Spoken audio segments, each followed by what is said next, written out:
Today in this video I show you how to fix WhatsApp connecting problem in iPhone. For this you can try the methods that I am going to show you in this video. First is to update your WhatsApp. Open App Store, click on search icon.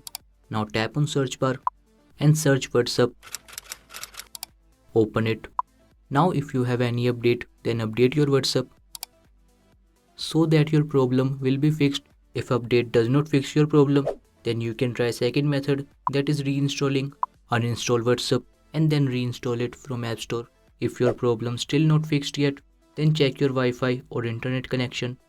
If your Wi-Fi or internet is working properly and you still having the problem, then open settings. Scroll down to find general. Open it. Now scroll down and click on transfer or reset iPhone. Now click on reset. Now you have to reset network settings and after that your problem will be fixed. So this is how you can fix WhatsApp connecting problem in iPhone. Thank you for watching this video. Please like this video and subscribe to my channel for more interesting videos like this.